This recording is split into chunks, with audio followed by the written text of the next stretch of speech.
Okay, so you heard the scratchy wah, and what I did is I flipped it over and took it apart so you could see the backside, and thought I'd show you why it's scratchy. And the reason is that this pot right here, as it rotates, it gets dust and a little dirt on the inside, and it makes that scratchy sound. So what you could do is try to carefully take this apart and clean it out with contact cleaner. It's kind of difficult, and at some point you're going to need a new one anyways. So what you could find and you could buy from different places are these replacement potentiometers. So this was just going to come right here and replace this. And basically all you have to do is unscrew this bolt and take this out and then replace it with this one. And so one thing that's different is that on this you see you have these pins that stick out, and this one is little pins that are of a different kind of connection.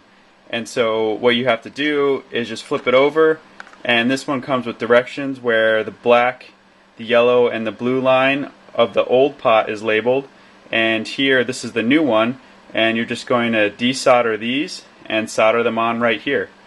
So it's pretty straightforward, and you're just going to take it apart and put it back together.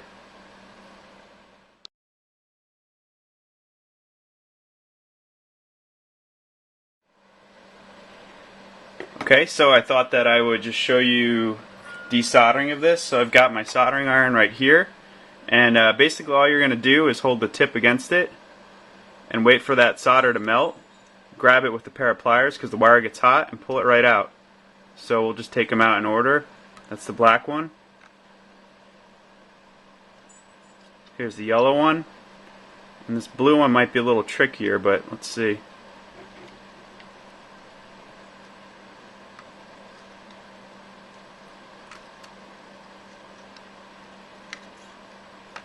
Okay, so now we've got the wires loose, so I'm going to go ahead and take this pot out.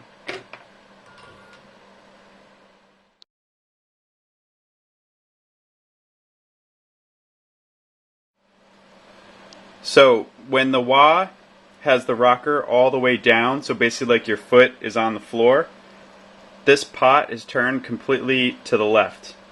And so what you could do is take this pot and turn it completely to the right, then put it on the little rocker right here, on this kind of like a gearbox, and then just slowly roll it right down into place.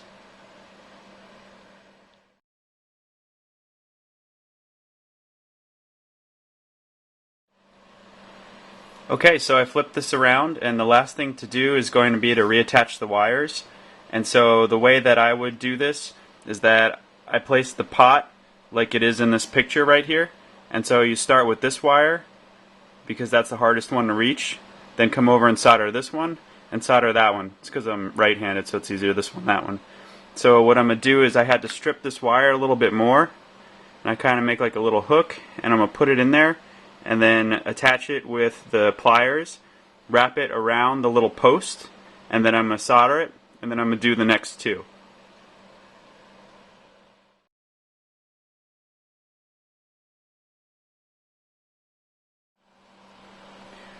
Not sure how well you could see, but what I'm going to do is start soldering. So I've attached this first yellow wire down there, and I've got my soldering iron, and just be very careful because you don't want to melt any of the insulator on this wire. And the important part with the soldering is that you need to let that point heat up so that when the solder touches basically the other side of the metal contact, not the tip, the solder will melt right into it. So you don't want to put solder on this tip and glob it on. What you want to do is heat this up and then solder to it.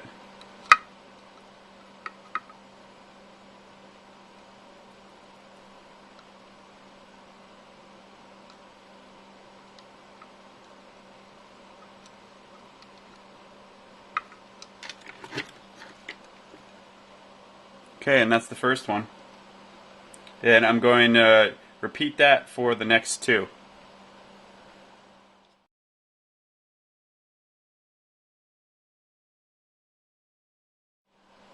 So one thing I've found is that this blue wire that's connected to the switch may be a little short.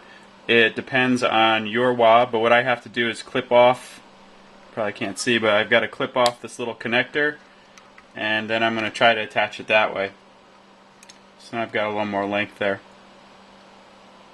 But if you had to, you could always desolder this wire and just put a new wire right there from that contact. My switch may look a little different too because I actually switched out, and this is a true bypass switch that I put in here.